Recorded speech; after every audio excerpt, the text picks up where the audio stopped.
Hey everybody, Scott Oben coming at you here. In this video, we're going to be going through some strategy talk. So some strategy sessions, new series here. Hopefully you'll like it. We're going to be talking about driving today with the golf ball and how you can start to understand what's the importance of driving the ball and how it can help your scores.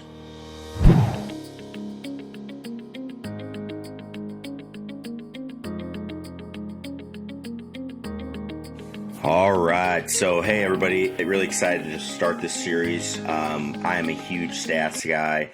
I think golf is just a numbers game. You break it down, and if you actually start doing numbers with your golf game, you realize that it's very, very easy to get where you want to get to, or let's not say easy, but you have a very clear plan of what you need to improve. And I think that's a critical error most players make, is they struggle with having a plan on how they want to get better. They say, all right, I want to break 90, okay? And they come in and they say, all right, well, I got to fix my driver. Okay, I mean, is that possible? Yeah, it's possible your driver's not very good, but let's actually start looking at numbers and see what actually matters, and we'll go from there. The big thing with this too is when we start doing numbers is golf or most people make decisions based on emotion, and the problem with that is they're usually not correct. It's like when you go to buy something and you buy it, it's like, oh, that's awesome, and then like the next day you're like, oh man, I wish I didn't buy that, because you bought it with emotion and you realize that's probably not the most logical decision that you should have made. So that's where we see people on the PGA Tour, the LPGA Tour, they struggle in pressure. They work really hard on that. They're trying to control those emotional decisions and keep their emotions in check. So when it's time to actually make a decision and then hit the shot, they have that under control. Now, we apply the same principles to how we learn about our games. A lot of times, we have people come in and say their driver, well, because maybe the driver looks cool, or, it could have that one big miss, but it's usually not what ends up adding up overall to make the biggest difference in your game. So we're going to talk about driving here today from a statistical standpoint. Let's talk about a couple of different scenarios that I see that make you a good driver. So how do you become a really good driver of the golf ball? Well, most people say, oh, I got to hit it really far, and I got to hit it in the fairway. I got to hit it straight. That's partially true. The big thing about driving is you have to be a very good you got to be very disciplined, I would say. You got to be a very good strategist around a golf course. So let's talk about one example here. So we're going to use a spreadsheet that I use with all of my players, and we've been in this a lot of late. This time of year, most of my players are playing tournaments, so we're not really working on your swing as much as we are trying to help you develop a strategy for your game. And understand, if your goal is to get somewhere, that's what you do. So we have a couple versions of this, but we're going to go over mine, which, I have the strokes gained against PGA Tour. Am I really trying to play against the PGA Tour? Not really, but, something that I will look at is, all right, hey, where are my stats at compared in each area, right? So here's my tee, approach, short game, and putting. So we're going to look at tee shots today, and you see this round, all right, I was negative 0.34. I'm going to actually go to the round before, which this was actually played in the same day. We played 36 with a group of students, and I was a plus 1.51. So one thing I want to point out when it comes to driving, you can see this is significantly better driving of the golf ball. Significantly better. My score was a 74. It's a par 72. My score on the worst driving round was a 73. So keep that in mind as you go through and you think, all right, my driver is the reason I can't shoot really low scores. This was a significantly better round driving the ball in the first round and a worse score. So something to think about as you go through, okay? We'll point out the other reasons why it was good later, but it's kind of an interesting thought as you go through. Now, what makes good driving, though? Let's say that. We want to talk about that. So driving here, you can actually see how this street works is the first shot here. Here's the yardage. I was on the tee box, and then this is the strokes gained. So I hit it 79 yards, so I just under 300 yards. I was in the rough, so I basically broke even on that shot as far as what the PGA Tour would do. Okay, we go to the second round, I actually drove it farther in the fairway. It was a much better drive, and then I gained 2.22. So that's what we're looking at here. You can see we start going through the round. Round 1, I had 229 from the fairway, gained 0.17. This one I had 212 from the fairway, got a little bit more warmed up, gained 0.28. So gained, 0.10, or sorry, 0.1 of a stroke, a tenth. So we start going through. It's like, all right, well, hey, you're driving it farther. Why are you so much worse? We start getting down. Let's get down to this third hole here. This is the first round. Had 49 yards from the fairway. That gained me a little bit. But let's go to the second round. Actually, this wasn't even a great drive, if I remember. It was not in a great spot. But we go to the third hole in the second round. I actually drove it, and this column here means I had a penalty stroke. And immediately, that adds a stroke on. That adds a stroke. That makes me stroke worse right off the bat. So what's the first rule to good driving? You have to avoid penalty strokes. What could I have done differently to avoid that? Now, everybody says, oh, obviously, don't hit the ball in the water. Well, a lot of times this decision, the drive wasn't struck well, but before I even got up there, it was a tighter drive. What could I have done differently to make this better? So we're going to take off this stroke. Obviously, don't hit in the water. You're better. But here's an interesting thing. I'm 95 in the rough. What happens if I'm at 50 in the rough? Okay, I gain slightly, right, where I kind of thought I was going to get to.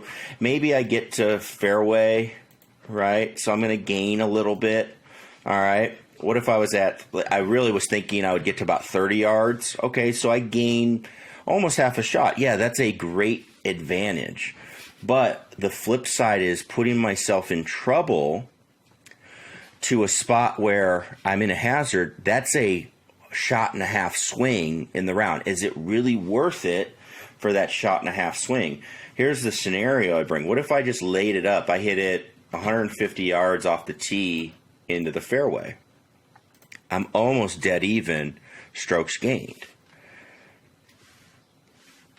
That 0.4, right, or that half a shot, again, losing half a shot here, is that the end of the world?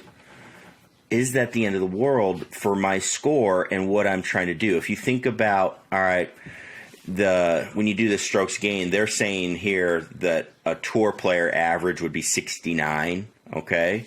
Would be 69. The scores change because we're messing around with the strokes, but 69 is going to be the kind of the strokes gain medium, and so that's where you start looking at it. It's like, all right, if I am trying to break 90, so that means I've got 21 shots or so to work with.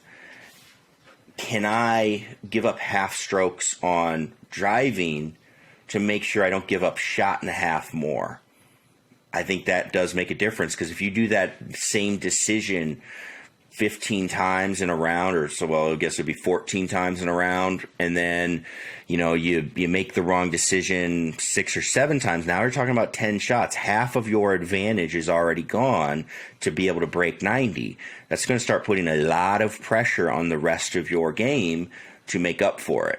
So something that we always think about is, all right, hey, I've got to get the ball down there. I got to get a drive way out there. It's going to be so much easier if I can do that. And yes, it will be a little bit, but compared to hitting like a 4 or a 5 iron off the tee, it's actually not that big of an advantage as you would think. Now, where do people get confused? They look at the PGA Tour. On the PGA Tour, is a half shot a huge advantage? Absolutely. Absolutely. A half shot is a huge advantage on the PGA Tour, where everybody in every single other area, approach play, short game, putting, they are pretty rock solid, right? You're going to give up those shots on the tee. That's a pretty big disadvantage on the tour. But when we start looking at what we do as players, we don't need to go off of what the tour does. So again, kind of looking at it and starting to give ourselves a little bit of a look at driving, that really helps. Now, the other thing I was here is, I got to get it straighter. I got to practice my drive so I can hit it straighter. I'm always I'm not hitting fairways. I'm always in the rough. Okay, so let's look at that. Let's look at a different scenario where we're not in the penalty situation, right? Well, let's go ahead and look at what really matters with our drive, okay? If you're going to work on your driver, all right, let's say I hit 138 yards. So this is a good drive, just about 290. And let's go from the fairway to the rough, okay? Let's see what happens. So I gain 0.15 on the drive because I'm in the fairway. Let's go to the rough. I lost a quarter of a shot, okay? Lost a quarter of a shot from fairway to the rough. As long as I have a playable shot, I'm okay, all right? Now what? Okay, you say, well, if you still hit at 290 yards, you're still fine. Well, okay, yeah, all right. So let's go ahead. Let's change that. What happens if I hit it and I've got, so it's 250-yard drive. So I'll leave us around 175. Okay, so I lost again a half shot from being in the rough, from just hitting it down the fairway, right, and hitting it almost 300 yards down the fairway. Again, if you're somebody trying to break 90, can you deal with losing half shots somewhere in here? I think you can. All right, you can, by just being a little bit less risky. Now, what can't you deal with? What can't you deal with as far as a driving strategy? Well, let's see what happens if I top one. Let's say it goes, 40 yards. So I'd leave us like what? I don't know, we'll say 380. There we go. Now we're starting to lose shots a little bit here and there. So we do that. What if we top it and then we're blocked out by a tree, right? Now we're losing a shot and a half. So what really matters in your driving? All right, I need to hit clubs that I can get off the tee with. Even if I hit it only, let's say you hit it 200 yards, you leave yourself 230, but you hit it in the fairway. That's a club you can get in the fairway. Look at that. You only hit it 230 yards, but you can get it in the fairway. You lost yourself only 0.3. Again, that's like a half shot from the 300-yard drive in the fairway. Let's go in the rough. Okay, now you lost 0.7. Okay, you're getting up there a little bit. You definitely want to work on getting the ball more in play, but something to think about as you're going through your driving strategy. How do I get the ball into the fairway? And again, it doesn't have to be the farthest shot. It's just got to be in play into the fairway. All right, so driving strategy, what do we see? One, got to avoid penalty strokes. A lot of times I see people making decisions thinking, oh, it's going to be a huge advantage to get the ball way up there, but they're putting themselves at too much risk. So their risk versus reward is off. And so they take way too much risk and the reward is not there. That's a huge killer for your golf game and your driving strategy. This we saw in our example, playing to a yardage. That's critical. When we go over approach play, you're actually going to see how this all melts together where, all right, if I get to an approach play spot, all right, what can I do to get the ball in a position that actually gets me into an advantageous position, let's say. That's kind of where we go. So it's one of those things where, again, our example, we laid it back to 150. We actually we barely lost any strokes. It was like 0.04, and now we're in play to continue the hole, and we really did not risk too much as we went forward. So from a strategy point, that's something to think about. And again, I think something you see a lot on the tour. You're going to see a lot at the Open Championship because of the bunkering, and you're going to see all that stuff happen because think about those bunkers at the Open. Those are like penalties. If you get in a bunker and you have to just go out sideways, basically you're just adding a shot. You just gave up a shot to the field, and it's not worth the risk based on what you could have gotten for if it worked out perfectly. So that's driving. And then the next part is, are you working on what's proper? Are you working on trying to absolutely blast the ball out there? Oh, I've got to hit that driver. Or do you need to work on a fairway finding club?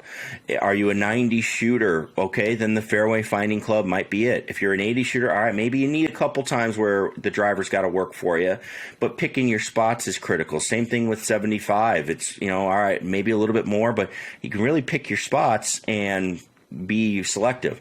Now, if you're trying to be on the tour, yeah, you can't be giving up all of these shots, but something to think about as you're going too. It's, all right, where's the risk and reward really paying off for me? Because I can't give up. A shot and a half would be detrimental if I did that. And if I did that every round, I mean, I'd be off the tour at a heartbeat, but shot and a half, you lose tournaments and miss cuts doing that. So something to think about, driving strategy. Hopefully this starts getting your brain starting to churn a little bit. I love stats. One of my favorite things, working with players on this, just so they can have a better understanding of strategy and how you actually shoot lower scores compared to what emotionally you might think. So again, if you enjoy these videos, let me know. We're going to have a couple more, and then we're going to actually help you go together with some strategy plans for your game and helping you play better golf.